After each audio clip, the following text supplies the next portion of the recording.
Over the years, and especially in recent times, I've been seeing many artists complain about feeling limited with the styles and genres they can release. That's why in this video I want to take a look at the perspective of an artist as well as that of a listener to provide some insight and give some ideas on how these issues can be addressed. First, from the perspective of an artist. With the amount of music coming out and the way artists are portrayed, it can be easy to overlook the fact that there's a human behind every piece of music. A human with the same feelings and emotions as everyone else. When you look at it this way, I think it's perfectly understandable that artists can't always be making the same thing again and again, and naturally will want to experiment and evolve. And often not only within the same genre, but also outside of it. Sometimes experimenting far out from what an artist is used to can be a great way to learn new techniques and keep the fun in music production. The issue is that artists regularly have to face a harsh reality when they release unusual genres and experiments. Their tracks get fewer plays, more negative comments, and less support from peers. The natural conclusion that many producers come to is that their fans just don't want to hear anything that isn't what they're known for, which is typically a very specific sound. So the artist ends up feeling limited and frustrated. On the other side of the equation, there's the listener. They first discover an artist through a certain style and become a fan as a result.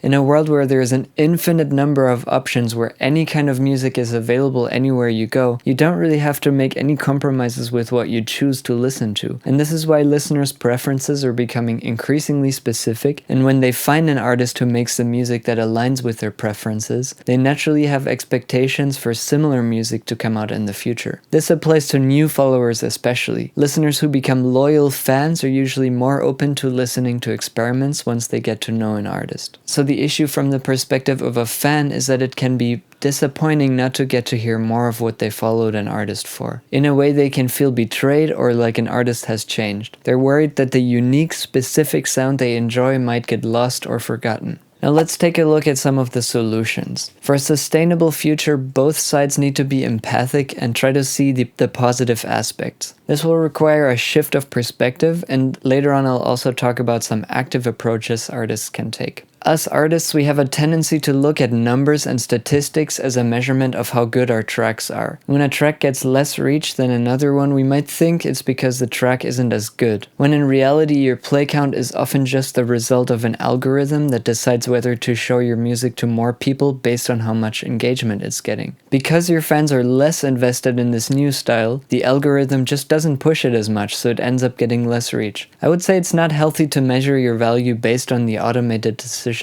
of algorithms, robots.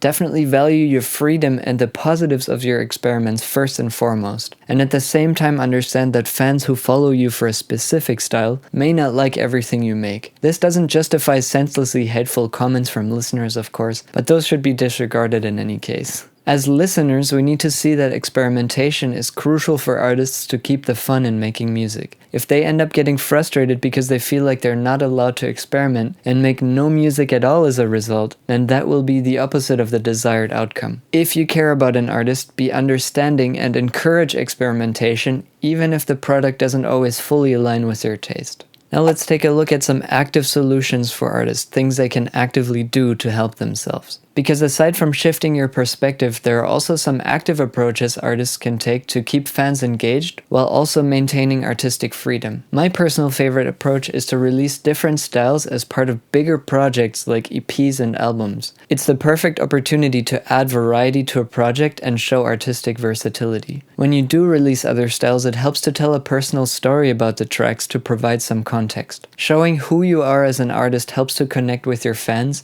and it can make them more open to receiving tracks in good spirit. It's a gentle approach, and it lets your fans know to expect other styles now and then. If you don't feel comfortable releasing entire tracks in other styles, you can also find ways to implement them in your main sound. In dubstep, for example, intros are often a great opportunity to implement them. Another idea would be to collaborate with someone who's already established in the other genre to break into it and prime yourself for a more positive reception. Generally, it can also be helpful to focus on gaining and maintaining loyal followers over a longer period of time, rather than trying to achieve overnight success with a specific style. The problem with quick success is that it's always tied to superficial attributes, rather than a deep connection with listeners. So as soon as your sound changes, people will leave as quickly as they came. Whatever you decide to do, your experiments will always be beneficial for your music production skills in some way, so don't let anyone hold you back. However, it helps to take a calculated approach, especially if you rely on your audience to sustain yourself as an artist. One last consideration to make as an artist is, for example, if you have two distinct styles and a consistent output for both, it would be sensible to start a new alias and keep both in parallel.